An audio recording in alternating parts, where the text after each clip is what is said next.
author, Dr. Nathan Hare, with her husband, and they have some of these books on sale here tonight.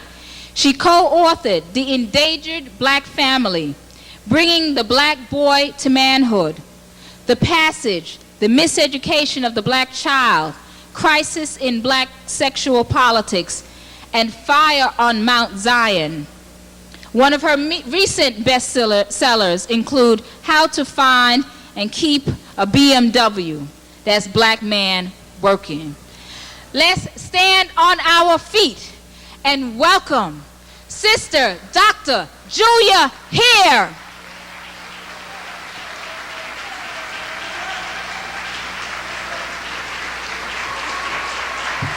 All town.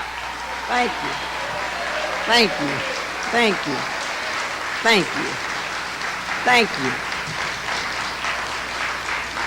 You know, thank you so much for that. You know, it is only in New York. See, the other places around the country are just there. You know, they often said that California and New York are there. You know, the rest of the country just holds the two places together. But let me tell you, the energy really comes out of here, and the blackness comes out of here, because when brothers and sisters move out to California, as you well know, something happens to them. When they go to Berkeley, which we call Berkeley, you also understand they become multicultural and people of color, and they can become everything but blackness. Then when they come to San Francisco, that's the city of whatever your sexual preference might be.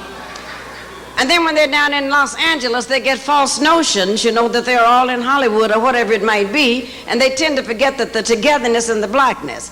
Because had any group of people hassled a group of black people in California the way they did you when you and the slave, and then you got up, you didn't even fall on your backs, but you got up, went to another location, and here you are today. Most groups would not have survived. They would not have been able to handle that. And the reason why you're here tonight is because you have survived, and that means that you're threatening somebody and doing something right. Because have you noticed that the groups who were after you and the slave, and after all of us all over this world, but especially after you and the slave, you notice they're not after Third Baptist Church on Sundays. They're not after Abyssinia. They're not after any of those churches. See, they're not after places that are not threats to them. But when they believe that black people get together who are determined to understand that they're not going to be controlled by their inferiors, then they're ready to deal with us. And this is the type problem that we have going on. That's why I'm so happy to see what is going on here. And I know that this is our Women's History Month, but as I told you before when I was here, and even on WLIB this week, I'm just an advocate for brothers and sisters, because I do believe that whatever sisters are, brothers got to be that with us. Whatever brothers are, they have to be it with us. And that way we raise strong warriors, young males and females, to take our places and to continue the legacy that we have. And so we're going to get into why we're doing that. I was so very, very pleased. You know, you don't read in the paper sometimes about what Brother Alton Maddox is doing in the slave theater, because the major paper that comes to our coast, to San Francisco from here, I think you all call it the New York Times, but out there we call it the Daily Hebrew. And so that is the paper. That is the only one that comes out there. And every morning when we read the Hebrew, it doesn't be telling us that people like Brother Maddox has gone to court and cross-examined himself, and, you know, done all this stuff. These things don't come out there. They really don't come out there. They don't tell us about what the slave theater has done and how it has moved from place to place and how it still remains black. You may be the only organization in this country that has been able since the 60s to remain black. You may be the only. You may be the only.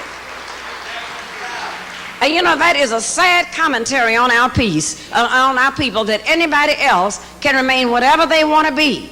You know, the Irish can have what they have, the Italians got St. Patrick's Day, the Jews have theirs, you know, you just go down the line. But whenever black folk get together, somehow they just gonna become afraid that we are there to do what they would do if they were in our place, and that is that if they had been oppressed, as long as they have oppressed us, they would be naturally afraid to meet, because we would wonder what are they going to do. So they really believe that we are vindictive, evil people and would give them exactly what they deserve, and perhaps one day we will.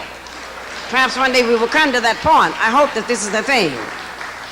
And I'm certainly happy to tell you that our leader here, Brother Maddox, who's not with us tonight, remains one of the most perceptive. I think he remains one of the most articulate and one of the outspoken critics of racism in this country. Because let me tell you, the brother's voice has not been silenced because some corporations ask him to come and settle disputes and he ends up with more than the black employees. And do I need to call any names? You all know how this kind of thing happens. Brother's voice has not been silenced because not only did they give him a steak, they're now buying him out with hamburgers and french fries, whatever it takes to do that. Brother's voice is now being heard on our coast and also in Africa, which I think is very, very important.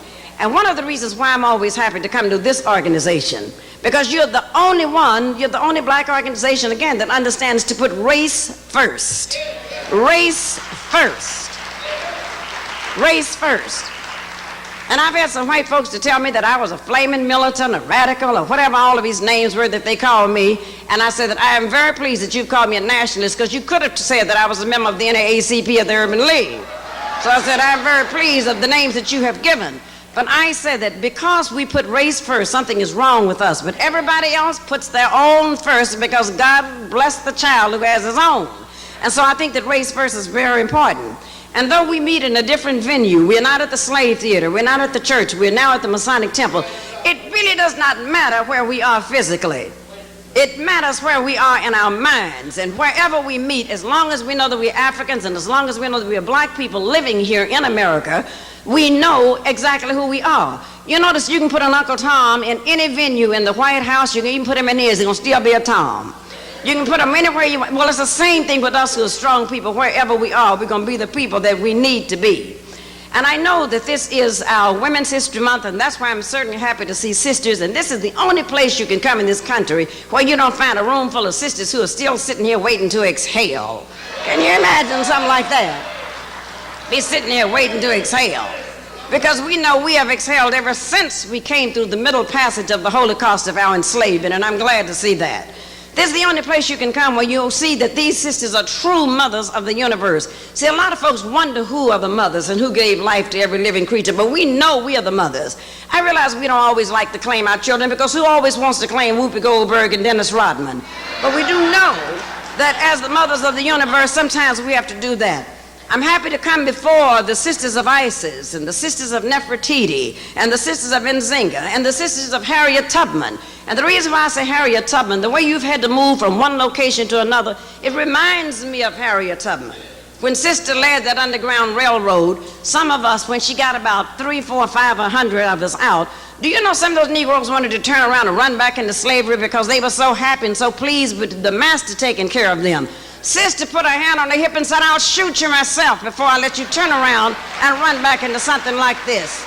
She made that very, very clear to them exactly what she would do to them. You also came from Sister Ida B. Wells, who drew the attention to this world, not just to this country, of the unnecessary lynchings of black men in the 19th century. That white men were doing things they should have been lynched 5 times over for, but instead they wanted to lynch the brothers. She's the one who brought the attention. Then there's our Sada Shakur, and not to mention our own dear Queen Mother Moore, that I hope that we always remember, our sisters of her. And so to the women in this room, that I know that you have worked hard, I know you have persevered, I know you have to put up with a lot of stuff. Because I know when a lot of women sit on television talking about there is a glass ceiling, they don't know if their faces were black, the ceiling would be mahogany, and you cannot move a mahogany ceiling. But to those of you who have survived and persevered and stood by our people, stood by our men, stood by our families, and stood by our communities, and most importantly our race, let's give ourselves a round of applause. Let us do that. Let us do that. And to our brothers that are in this room, and I mean genuine brothers, and I probably, before I get to these brothers, and probably should have said that before the sisters, I'm welcoming sisters and brothers here, but I also want to welcome the infiltrators that may be in our midst tonight, because you know that they're here. You know that they're here. And the only thing that I ask when you report to your master, please spell my name correctly. It's Juliahare. This is it. And to those who are not sure that they're going to have race first or that they're black first, tonight let us make you honorary Negroes, whichever it is that you choose to be. But as black men, the reason why I'm so happy to see you, I'm happy to see the first men who also walked this earth, and the first to truly establish a civilization. They now want to say that the Greeks did it, and well, we all know all the names they've given, but you were absolutely the first, of course, with our help. You were the first to build institutions because, as Marcus Garvey told us, that it is our business to continue to build institutions. And by doing that, you still have people, white scientists, wondering how you built one of the only 7 wonders of the world. The pyramids are still standing. This got them stymied and wondered how did it get up there. And you can believe that every day as we speak, they're still trying to find out how that happened. I'm happy to come before brothers who help to build governments in this country, and this is what we're looking at. And because you have done so well, you will also always be genetically represented in the black child when you have stood for something. And I also know that it is not easy being the brother of David Walker, who absolutely gave us our first mission statement in the 19th century. I know it is not easy being a black man because everybody wants a piece of the black man in this world. Everybody wants a piece of the black male. White man wants a piece of him, and you know his woman wants a piece of the black man. So you know it just goes all over. So I know it is not easy being one because we know that as a black male you pose a threat in the bedroom and the boardroom to the white man. Wish you would stop posing it in his bedroom, but anyway you do pose a threat both ways, and he understands that very, very carefully. And so to all the brothers in this room who have also stood for something, who have also fought, to all the brothers in here who are not insane, because it must be difficult to be a black man walking down the street with everybody scared of you that you haven't become totally schizophrenic. So to all of those who have remained true to the cause and the legacy of blackness, let's give these brothers a round of applause. Let us do this. Let us do this. Thank you for this. And our common goal tonight is to see sisters during this month that we're calling Women's History Month. Although we know Black History Month is very important to us, we took this month, and I hope that eventually we're going to call for a Black Males Month and a Black Women's Month. And if we're careful enough, we'll spread that out from September to June till we get all the months in the year and let white folks have to wonder what months are left. So this is what we're going to do. I know that our common goal tonight, I hope, is that we will understand that we must move ourselves as black women and our race into the 21st century. And the reason why I say move into the 21st century, do you know there are 3 more years before we have to do this? And people just keep going right along. Now, we in this room are going right along, putting up a struggle, but you know most of our people are content to live with the veil of ignorance over their faces, even those that know better. And so we won't go into the bourgeois right now. We're going to call their names a little bit later.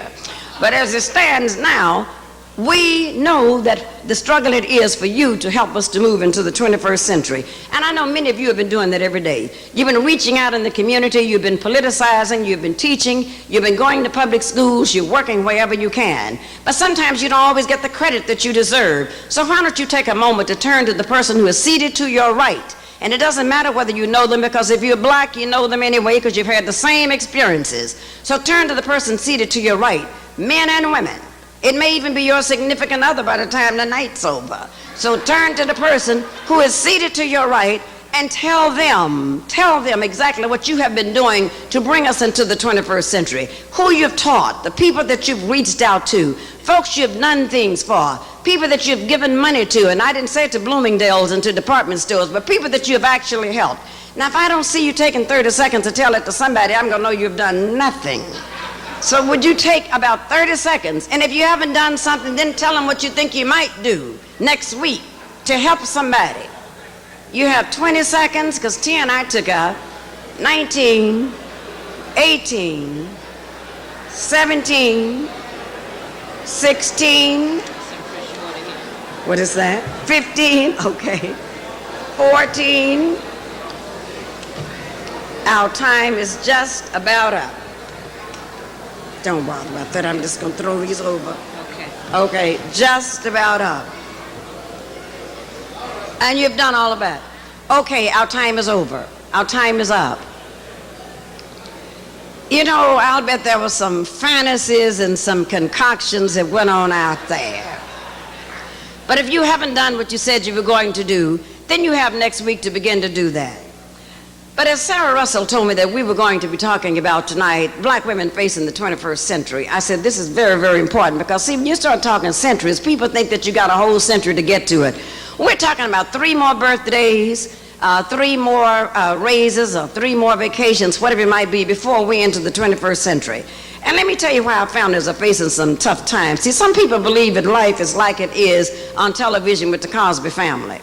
Some people think that all women go through life just hoping one day to be a Stedman's love interest and this kind of thing. Most women do not do that.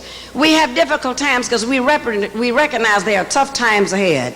And the reason why I said that, you do know that if anybody's going to save the black family, are you now with me convinced that it's going to have to be us? It's just going to have to be us. There are some people who are still saying, oh, the government will save us. Well, the government is part of the problem. How are they going to actually save us from anything? And if you're part of the problem, you certainly can't be a part of a solution. The government has already said that 1 out of 4 black babies that are not even born, not to mention those that are born, will end up in jail. Now, how is a government that makes those type predictions going to help us?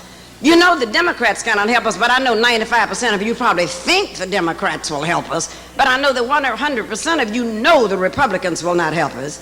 And some of you who have gotten a little bit angry with the brothers and forgotten who your sisters are and forgotten to look in the mirror, you may even think that white feminists like Gloria Allred, Denise Brown, and Madeleine Albright will help us. But you know those women are not going to help us even if they could. Did they help us when their husbands raped us on the plantations? Did they help us when their husbands brought domestic violence against us on the plantations? See, this is what a lot of people do not look at. Those women are out for themselves, and we'll get into them also a little bit later. So only the black man and only the black woman are the ones who will save black people, and we should stop depending upon anyone else. Let me show you some of the things we're facing.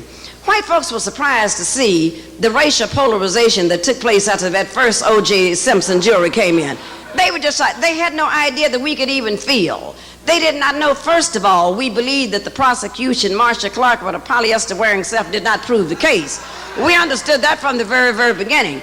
But then we also understood that this was much bigger to us than O.J. Simpson. We know O.J. Simpson is hopeless and helpless. And so we had no intentions of even dealing with someone like that. We were seeing our fathers, our brothers, and everybody else that we knew. And so they were surprised to see that it was at an all-time high.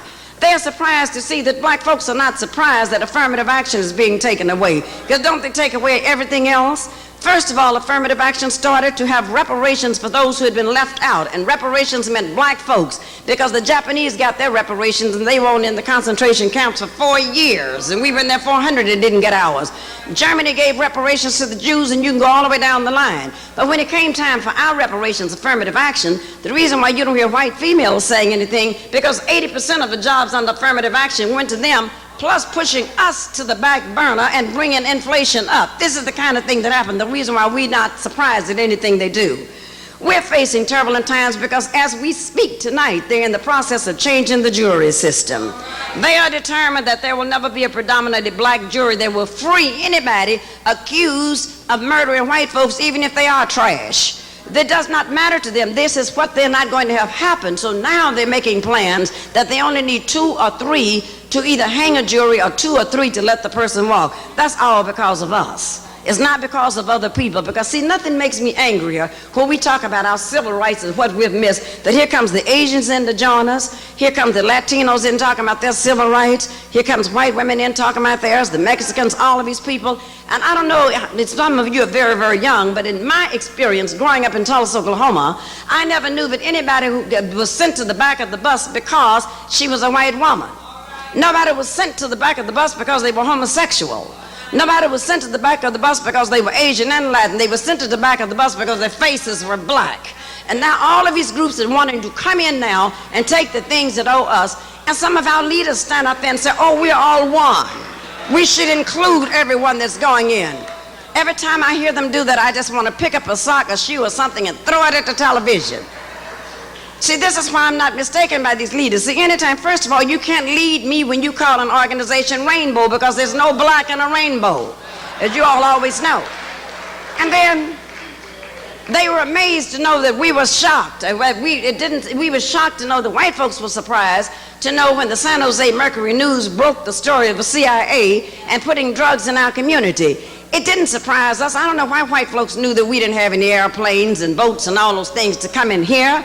But the only thing that just disturbed me about it was I was sorry that a black newspaper could not once in a while broken a story like that. They're surprised to know that we're sick of public school education and that we equate public schools with prisons because they're both running a business of incarcerating our children to keep them off the streets until they're old enough to be sent to some other place. Pediatricians have now said, and speaking of black children, that gun violence is now the epidemic of the 90s. And this is why I'm saying, sisters, there are some things that we have got cut out for us, because you cannot depend upon the coalitions or your co-workers or your friends unless your co-workers' faces are black and they have been politicized just as you have. The Center for Disease Control have told us that most black children are going to get killed in school or even near the school. And yet when we decide that we want to have our own private schools, the white liberals will come crawling out from under the woodwork telling us that we're separating ourselves in this kind of segregation. You remember in Detroit when they wanted to have a school for all black boys?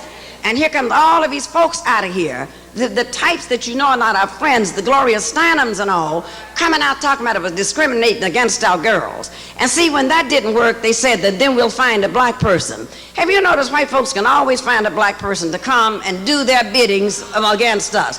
Can always find one. And they made a mistake to find a sister to come out against Julia Hare on CNN. And I told the sister during the break, I said, now you have your opportunity to either side with me or go home embarrassed to death. You have your choice to do whichever one you want to do. I said, because if you side with the white folks today, I'm going to treat you just like them. I said, because this is what has happened on the slave plantations. Whenever we had any meetings and there was an insurrection there, it was usually a black person who told them, because white folks were not at the planning meeting. And I said, they're going to do the same thing to you as they did to the others. Once they pushed us into the river, whatever it was for trying to get away, they kicked the person in there who went back to tell them. So I said, you got your choice, and we're going to give you a countdown to 3. Sister got on there just singing right along with me, and knowing she didn't agree with me, but I told her, but you had your choice to either face me here or go home and face your community, either one that you chose to choose. You have to do that to them. And the reason why I say this, we're going to really have to start holding black people accountable, and somehow we're afraid to do that. We put them in office, we're afraid to hold them accountable, because what they do, then they run for office, they come to groups like this, they go to all the black churches and they speak, and they have us out there selling fish dinners and chicken dinners and doing the chitlin strut and everything we can to raise money to get them in. And once they get in the office, they say, oh, I'm not an officer, I'm not the mayor of black people, I'm the mayor of all people. And see, I have a problem with that, because first of all, a serious revolutionary will not and does not even wish to become an elected official. I'm telling you about a serious revolutionary, because you cannot do that, because you have to serve 2 masters, and I think we were all taught you cannot serve 2 masters at one time. Because once you get into office, if you are not serving the folks who have bankrolled you, you are either going to be recalled, assassinated, or put out. Now, I'm not telling you not to vote for black folks, and I think that you should do that. Anytime a black person is running for office, vote for them, but don't expect for them to be your leader if you want to get liberation and go to freedom. You will always work with them, but your leaders cannot be elected officials, just like the white folks' leaders are not elected officials. You really don't think that Bill Clinton is running anything, do you? That's just the elected official. You really don't think those cabinet members are running their communities. They are elected officials. The business people and the scholars and the people like us who do all the thinking out here, that's who's running them and calling the shots. In other words, when we have elected officials, they are the puppets who should be out there dancing, but we are the puppeteers who should be pulling those strings, telling them what to say. And if they don't say those things, if you don't dance to those strings, then we're going to have to pull the strings and pull you off the stage. People were also very surprised that we were not shocked that Texaco came out and made that statement about the jelly beans. The only thing that we were shocked at is if somebody reported them, because we know this type of stuff goes on all the time in every corporate headquarters that goes on. We know that now that they're telling us that we need to register to vote and go out and do all of this, we're in serious trouble. And the reason why I said that, I know the sisters are going to help us to lead this, but brothers, you will be with us too. The only reason why I'm saying pushing us out there, not only is it because it's Women's History Month, I found out that white folks are not so quick to come and throw us into jail as they are to brothers. This is why we had to put Rosa Parks on the bus. This is why some things we may be able to get out there and do. Now, you are warriors, and once we knock on the door, then you'll come and kick it in and push it open. So there is a role for each of us that we have to do. But since they have said that 14% of black men cannot vote in this country because they are convicted felons, you know, any black man in this country, it's amazing that they're not a convicted something, you know, if they wanted to survive. But that means about 1 million brothers in this country cannot vote. And yet, when they tell them that they can't vote because they were accused of something, Richard Nixon was able to vote up until his death. You know, the Whitewater people are still voting every day, in fact, still running the White House. The savings and loan people. So I'm talking about all these double standards that they put out up there for us. This is the thing that bothers me. Now, what I know you are probably, when you go back to your jobs and you have a master plan, not that you're going to tell this, but sometimes when your white friends and associates find out about this, you're going to get into serious trouble. So I've long since stopped caring about what they thought, because I would rather die on my feet than to live 100 years crawling at their feet. And I have made that very, very clear. Because see, the things that I mentioned to you, white folks are going to tell you, oh, these things are happening to all people. Whenever they tell me that, I said, listen, whenever you people have a cold, we are suffering from pneumonia. Whenever you all have a disease, we have the same one, but ours is terminal. Whenever you organize a militia, they call them patriots. Whenever you organize as the Aryans, they call you misguided youth. But whenever black folk organize, they send us to jail and call us that we're nationalists and we're insurrectionists and trying to overthrow the country. So don't ever begin to believe, no matter how good your jobs are, no matter what you're doing, that we are all one. Because this is the thing that they like to convince us, that there really is no difference. I don't know why we sit down on our shows and we'll tell people that, what is her name, the Ricky Blaxploitation Lake Show, that likes to get these people on there always saying that I don't think it matters who you marry and this kind of thing. But the reason why they can run this on us, did you know that everybody in their world can tell who their enemies are? Everybody in this world except black folks. You know, everybody else knows who their enemies are.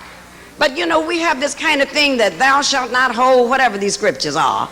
But you know, we really believe in that because we've had Baptist ministers since the days of the plantation, Methodist ministers. We've had ministers who have kept us in a prone position, kept us on our knees, but never did say that the Lord or Allah helps those who help themselves. So most of these people understand who their enemies are, but we do not understand that we're the most forgiving people. Don't you know, if you ask the Catholics who their enemies are, they'll tell you. They don't have to do any research. It doesn't matter where they are. They can immediately tell you that at 2 a.m. in the morning. Ask the Jews who their enemies are. They'll call them for you. Ask the Palestinians. Ask the Chinese. Ask the President of the United States. He'll tell you. But we believe we have no enemies. We believe we have no enemies. Because if we believe we had something, it means we'd have to fight. And some of us are not willing to do that. If we believe that we had some enemies, then it means that we would have to stand for something. This is the kind of thing.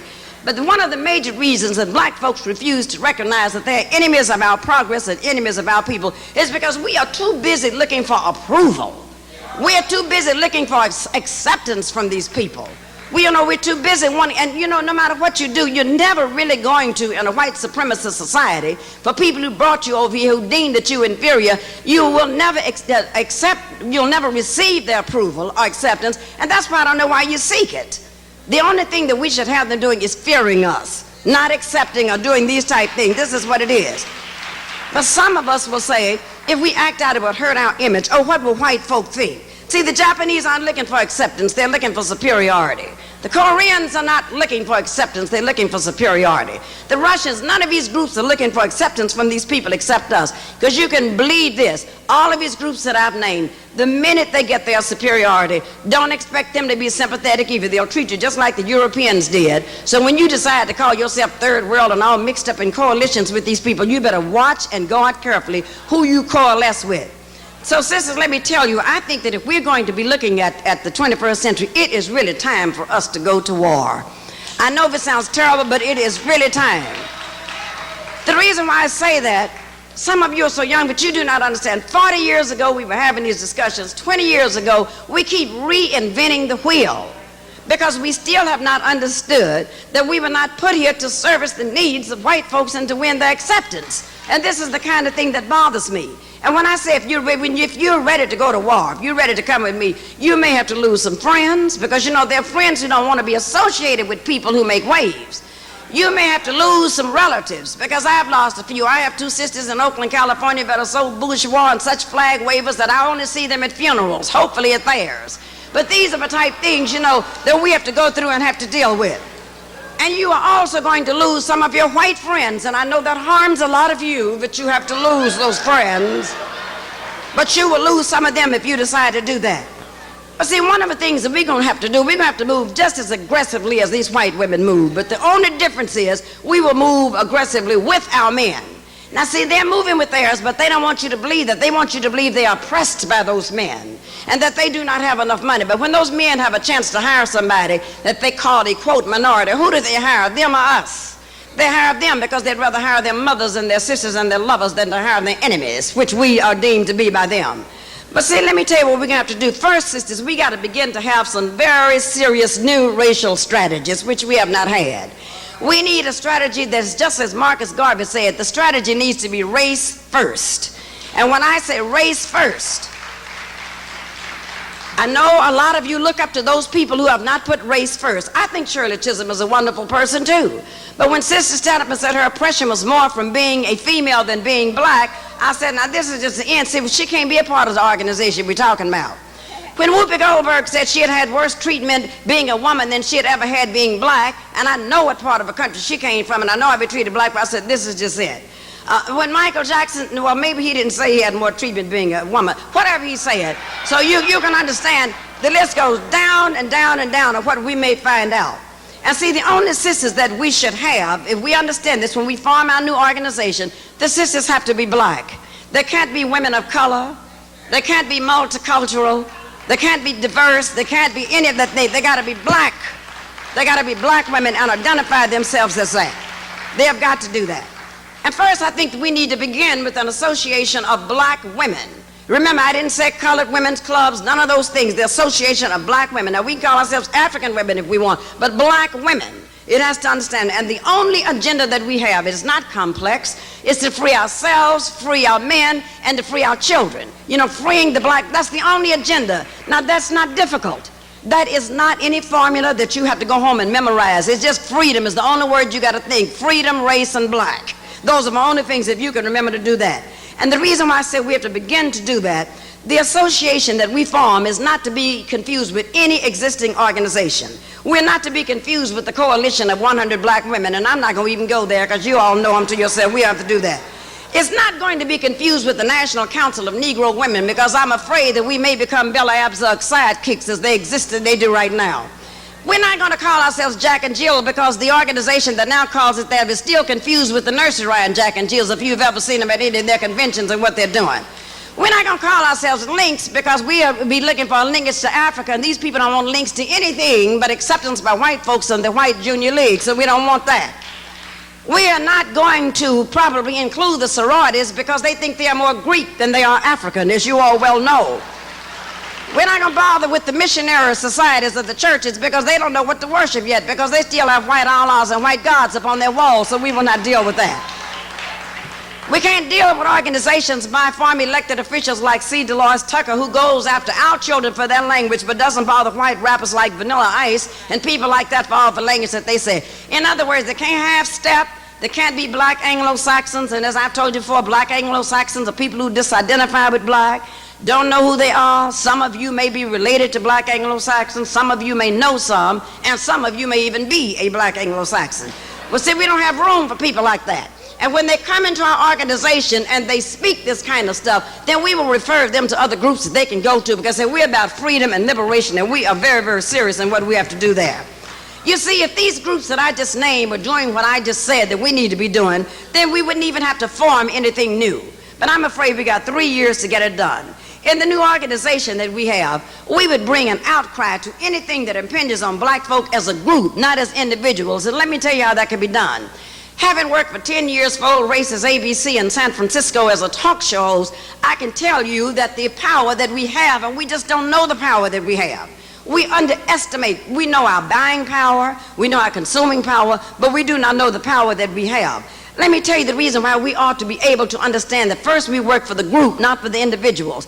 If you look at a group of Asians, they may be Filipinos, they may be Chinese, they're Baptist, Methodist, they're all of those different religions. But when it comes time to come together, they come together as one. And the reason why they do that is because they have something called Confucianism that states that the group should come before the individual. It is not that we don't help individuals out, but individuals are too easily bought out. Sometimes they sell out, sometimes they die, sometimes they just get tired. And then when that happens, look what happens to our group. Though Brother Maddox is not here tonight, you can tell that this organization will still survive. So this is how our organizations have to go, and we have to deal with that. And let me tell you something else that we would do. We would show up on issues, again, that would affect the masses of black people, not just individuals. Did you know, and you probably know who Denise Brown is, the one down there who just got a $1 million contract. You know, I never knew the trash could get all this money without at least picking up some trash. But anyway, she has a group of white females and a few black tokens in the group in Los Angeles getting ready to recall the judge that gave O.J. Simpson his children back. Now, let me tell you where black women come in. Now, I've had black women say, oh, we don't, not interested in O.J. Simpson. I don't think we ought to be. It's not about him. We don't even know the name of the judge. But what it means is that if you can take his children away, then anytime we do something, that same group will be in to take our children away, and we will not have the money to be able to recall them. That's why I'm saying, see, it takes us. Every time a black male tries to go up against some of these things that are going on with a black female, with a white female and a male, sometimes they're arrested. But I think we can meet them head on and do some of these type things. I think as black women facing the 21st century in our organization is going to have to look at something else. We should not have rushed out there so quickly to embrace Bill Clinton, who turned his back on us when he signed that welfare bill. He signed that welfare bill because he too thought that he was really getting back at us, that we were the majority. Because every time I think of AFDC, I know it means Aid for Dependent Corporations. But the reason why we were so happy to be a part of this after he signed the bill, turned his back on us, some of us were so busy grinning and skinning with him, hoping we would get a chance to sleep in Lincoln's bed in the White House, or Hillary's bed, or somebody's bed in there. We thought we would get a chance to do that. So we didn't do anything about that. We were hoping that he would probably name one black person to the cabinet. And what difference has one black person to the cabinet ever made to black people? You know that. When they got rid of the one, what's his name over the fried chicken, Tyson, the Secretary of the Agriculture. I mean, that has not impounded upon us at all. We're still eating and buying chicken wherever we get a chance to get it. So we know this can happen. I'm also seeking sisters who are willing to be risk takers. See, most of us are just not willing to take a risk of doing anything like that. See, we need to be out there as black mothers, black grandmothers, black aunts, challenging a judicial system that told us they're going to put us in jail if we discipline our children. Told us that they're going to put us in jail if we discipline our children. Did you know, as a psychologist, I see them every day when I go to court, when the judges are white, everybody in there is white but the bailiffs and Julia, taking the children away because if you look at them hard, you're accused of psychological abuse. And God forbid should you take them out to the backyard and get a switch off that peach tree and put it on their legs. They're taking black children away. And they're taking them away, sometimes putting them in white homes, paying them $18,000 a month, tax-free per child from your children because you discipline them. Black women, we ought not to allow this kind of thing to happen, and we should just go down and tell those judges that we don't discipline our children when they're 3. You don't say nothing about the cops discipline them when they're 16 or when they're Rodney King's age. But see, we sit back and allow this to happen.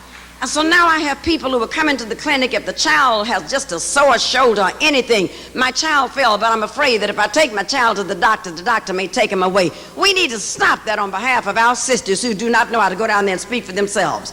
You look at the public school system, just like we came out here tonight, we need to, as black women in our organization, go up there, and the first thing we need to do, if the student body is predominantly black, and most of the teachers are white, we need to correct that and ship those white teachers out to the suburban areas where they can teach their own children or miseducate their own kids. Because as long as they're there teaching our children, you know what they're doing? When they see the black boy and they don't understand the cultural differences, when they see the slapping of the hands or the backward caps or the jeans down or whatever it is, they're putting them in special ed classes. And they're now, and you know, once you get in special ed class, you're on a track. This is what they're doing now to the young black child. They're giving them Ritalin to keep them still. They're giving them that. They're probably sneaking, taking some of it themselves so that they can kind of control them. They're doing this kind of thing. And now you have out in my area, the Oakland school teachers have now listened to the Association of Linguists, and there are 6,000 of them, they're white. They are now going to teach white teachers, pay thousands of dollars, how to understand Ebonics. I said, but it would be cheaper for you to ship them to the suburb and let them teach Ebonics to their own children, the European language that they know, and you bring black people in here who also understand the language. Because any black person there who does not understand that, this is it. In other words, they are not putting our children are not dropping out of school, they're being pushed out. And I'm thinking that as the mothers, we are the ones who can go up and help this and stop this thing from going about. Now, I know a lot of us believe that we have made it. I can just hear us now saying, oh, I'm a principal of my local school. Oh, I have been a teacher. You know, they look up to teachers in our community. I'm an elected official, and I get a chance to sit and have breakfast with the mayor once a month. I am the fire chief. I'm the first one they've had. And, you know, some of us just have just completely sold out. I heard some brothers up at Harvard the other day who was saying that, well, you know, I was chosen to show how a black studies program should operate. This is your friend Skip Gates. This was the other chameleon, Cornel West. Oh, I was chosen also to do the other thing. And then the other one, William Julius Wilson, who wrote The Declining Significance of Race. I told him, I said, I guess it is declining every night that you recline with your white wife. So I said, these are the type things that were going down. And so I'm saying, these are the people that we need to begin to challenge. But see, we begin to believe that we have it made. And when we start to think that we have it made, we do not understand that we are only a few steps from the oven, like those other people are really a few steps from slavery. We're not really that far from that. Because unless your unity and your goals and your agendas are together, you have a problem. And let me tell you why we're not too far from slavery. Taking the welfare away is a way of putting you back in slavery. This is what this is. The welfare is not paying you anything now, but they know you really would have to crawl with the pennies they give you. Taking the affirmative action away knows that this is a problem of putting you back on the plantations, and this time the plantations will be concrete where you have to steal and rob from everybody. Non-race-based tuitions is another way of sending us back to the plantations. Downsizing, which corporations are doing all the time, saying that we have too many here, and you know it's the last hired will be the first fired out of there, with IBM leading the groups. But I still see brothers and sisters, oh, I work for IBM. I said, do you understand that IBM stands for I Be Moved? And so we see all of these various things that are going down, the building of the prisons and all of this stuff that they're doing, and all of this has a direct impact upon black folks, but sometimes we sit still and believe it and nothing is happening. But I think that one of our major problems is that as black folks, we have always, one of the slickest things you can run on a people is to give them the illusion of having made it. You know, we have a lot of black folks who really believe that they're free. They really believe that they have made it. You know, they really believe, well, I have no problems getting along. I've made it very well. How come you don't pull yourself up by your bootstraps? Last time a brother told me that, I said, listen, I knew you in Oklahoma when you didn't own any boots. But you're telling people to pull themselves up by their bootstraps. So they give us the illusion, they give us titles, the assistant secretary to this, the chief security guard, you know, in other words, protecting their interests, making us supervisors of ourselves, 20th century technical terms for straw bosses. They give us these things to make us really believe that we've done that. And the more we become assimilated into this thing, the weaker we become, the more integrated we become into this kind of thinking, the more dependent we become. Have you noticed we have more psychologists and social workers now than we've ever had, and our people appear to be a little crazier than they've ever been. You know, we have all of this stuff that's out there. We have more economists and CPAs than we've ever had, and yet we have more poverty and more people without food than we've ever had. So I'm saying that the more we integrate into somebody else's sense of power, the worse it becomes for us. So sisters, I'd like for us to do one thing. I'd like for us to see in our new organization, if we could begin seeing ourselves, begin seeing black people as a business. Did you know everybody else sees us as a business? Everybody. And our business is not about making the dollar. Our business is about liberation, but we need to begin to see that. I was in Detroit, and the sisters and brothers were very disturbed because they said the Arabs are now supplying the liquors from the inner city stores. I said, there's one thing about it, you don't have to go in there. Oh, but it would be very inconvenient to go 3-4 miles out of the way. I said, freedom is costly, but ignorance is even more costly. So I said, if this is the kind of thing that you want to do, this is what you have to do.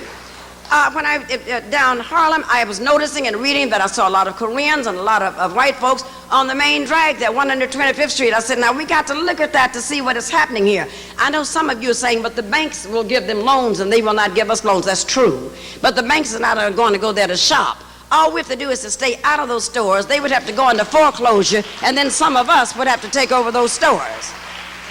When I was in Miami, they were furious because the Cubans now were speaking to them, with attitudes, having screens up where the children could not buy their things, had taken over all the businesses in the community, so they were very, very disturbed. And the same thing in Houston with the Indo-Chinese. Then when I was in Tulsa, Oklahoma, just a couple of days ago, some new people had moved into the area. I believe they were Arabs, and they called their store Hood. But the people in the community really thought that maybe they were Asians and that was their last name. The man came out and said, no, I mean neighborhood. This whole company now have called the store the Hood, have getting this money from all the black people and then running back out to where they are. I tell you, black women, if you live in a house, if you live in a condominium, if you live in an apartment, if you live in a shoe, there ought to be something that's in that house that is generating an income for you, your family, and your community. You ought to use some space in that house. I don't care if you're baking, if you're sewing, if you're cooking. There ought to be an area in there where that place is paying for itself, where you're free to use your energies to do something else. Remember, it was Marcus Garvey who told us about being about institution building, but more importantly, it was Booker T. Washington who saw us going downtown with full baskets every Saturday, with empty carts, bringing them back full. He said, if you're going to go downtown and shop with the white folks, you need to take a full cart and bring it back empty. And this is the kind of thing we haven't done. We should be peddling our wares all over here, not just in our community. Take them on down to areas where nobody's peddling any wares. You'd be surprised at the kind of money that you would make from that. As we begin to face the 21st century, I hope we will see ourselves as a business in all of these private prison programs that you know that American Express and all of them are now taking them over. And by taking over these prisons, you know they're now selling shares and their stockholders are now getting their money back. And who do you think they're going to put in them? They're in there for us. It is nothing but enslavement. And finally, I call upon you sisters to help our men get rid of the blues for Snow White. The reason why you're going to have to get rid of that, black men, you just saw the black drill sergeants now that are having difficulty in the war because some white women, as usual, this is just a playback from 300-400 years ago, had accused them of rape and the whole kind of thing, and now they later come out talking about consensual sex. You need to leave her alone. And let me tell you, if you don't want to go in the harlot's house, don't go near the harlot's door. Because I'm going to tell you there will be lynchings. See, some of you did not learn from O.J. Simpson, just did not learn the lesson. And our famous sisters, who are the famous stars, we're going to have to tell the rest of them that too. We're going to have to just tell them sisters, them Diana Rosses and all, that the money belongs here in our community instead of spreading it with these people. Same thing, we're going to have to do that. We're going to have to understand that we need a rites of passage for our black boys and girls, so we have to stop worrying about their miseducation, because we will know how to do that, because that teaches us how to respect male-female relationships and the things to do. We're going to have to understand about why we have a crisis in black male-female relationships, because this is one of the reasons why we did the book, How to Find and Keep a BMW Black Man Working. I was tired to death of seeing good-looking, successful sisters like this and these in this room, brother. They had good jobs, they were raising babies, and they would come into us. They would come into our clinic and they would say that they were a little bit depressed, that there were some things they wanted to do. And after talking to them for a while, I found that the depression was not from the job. They had very good jobs. They said that they wanted certain type things. And finally, I got the clue, and then one lady said, but I'd like to have a BMW. I said, you work for a corporation, you can buy any kind of car you want. She said, no, Julia, I need a black man working. And see, with these type things that went down, I've started to find out what the problem was. But sisters, one of the things we're going to have to do is stop overlooking good black men that are working. One of the things that we have done for years, we have looked for what we call the most successful black male. That may be someone on Wall Street with the briefcase. Brother may not have anything in there but a peanut butter sandwich. But see, we be looking at them.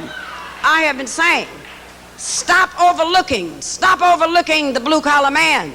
Because the blue-collar brother believes in paying his mortgage, believes in paying his taxes, believes in sending his children to school, and some of them are so good because they seek your approval. The blue-collar brother will do just like Charles Brown, will have you get up on Christmas morning singing to your friends, I haven't had a drink this morning, but I'm all lit up like a Christmas tree. So you got these type things that are going, so stop looking over them. I tell the college girls, start looking at the nerds. Why would I want someone nobody else wants? I said, because you can train what you want. And I said, these are very important situations that you have to begin to look at very, very carefully. So we started to break down. This is how we do that. Some people are saying that we need to look into the whole program of man sharing. Well, you know, folks have been man sharing and woman sharing for years. But we do not have to sanction this kind of thing, because I want you to know that the shortage of black males is not an accident. As my husband Nathan Hare wrote in Crisis in Black Sexual Politics, that is not an accident. It was created there. Because they said if we can destroy the male, then we will destroy the black family, because then we cannot reproduce and there will be no reproductive devices. These are the type things that are going on. Sisters, I would hope that you would help us in looking at the homicide now that is on the increase between the brothers and sisters. There is no reason. The reason why the homicide is on the increase, our rage is misplaced. Brothers, when you come home and you've had a bad day, sisters, not the punching bag. Sister, when something has happened to you and the man is not really moving up as fast as he can on the job, because you remember we live in a patriarchal society, and the patriarch of the ruling class will move the patriarch of the oppressed class up as slowly as possible if he moves him at all. But remember that if you must fight, As one of our writers at the Black Think Tank has often said, remember, if there's a fight in the kitchen, it is the man who's going to come up as the victim. If the fight is in the bedroom, it is the woman who comes up as the victim. So if y'all must fight, choose where you fight, so that you'll know what comes out of this thing and where they're going to come out. And I want you not to forget, if you possibly can, our brothers and sisters of the families that are here of imprisoned people. See, sometimes when somebody dies in the family, we all go over to them and we wish them our condolences and we do everything we can. But when a family is suffering with people in prison, they need your exact support. We need to be helping them, finding out if they got rides to get up to where they're going and the whole kind of thing. Now, I know it seems like that is difficult for you to get all of this stuff done at one time. I know it appears difficult that we have an ominous task before us, but there's never, 3 years has never been too long for a black woman to do anything that she wanted to do. Am I right? There's anything that we wanted to get done. We know. And we are used to having struggles, we're used to having obstacles, because our grandmothers told us a long time ago there are 3 kinds of black women. There are those who make it happen, there are those who watch it happen, and there are those who don't know what happened. Well, I choose to believe that at the United African Movement, we're talking about those who can make it happen. Am I right? And I know sometimes it doesn't always get together for us, but that's okay. You just have to set a goal of what you're going to do. Every one of you need to know what you're going to do when you leave here tonight. At least we may not make it, but we can plan it. You need to know what you're going to do tomorrow. You need to know what you're going to be doing Easter Sunday, Kwanzaa, whenever the time comes. And it's okay if you miss it, because one person told us that the tragedy in life does not lie in not achieving your goals. The tragedy lies in having no goals to achieve. So as long as you keep the goals in mind, you can do that. And sisters, as we work with our brothers, not against them, as we work with our brothers, and brothers, as you work with us, brothers, as you decide and understand that there is no shortage of sisters, that any time that you want to be with a real woman, then you must look at those who looked like your mother. Because when you look at others, it means that you have denied her. So I'm saying that any time that we move forward and we know that we can move together, there are going to be people who talk about us. There were people who put you out of a slave theater, but what did we do? Aren't we here? There are some who moved you from the Baptist church, but now aren't we here? There may even be some that try to move us out of here, but aren't we there? Won't we find another place to go? And this just lets us know that we can tell the organization and those people and that religious group that's trying to run you all over New York and will try to run you out. You can tell them that Julia Hare said, as a sister, chartered member, as a sister from across the country, who is also a sister of the United African Movement, I'm going to be running right along with you to let you understand that if we stumble or if we fall, I'm going to say, sisters, if we fall, try to fall on our backs. Because if we can look up, we can get up.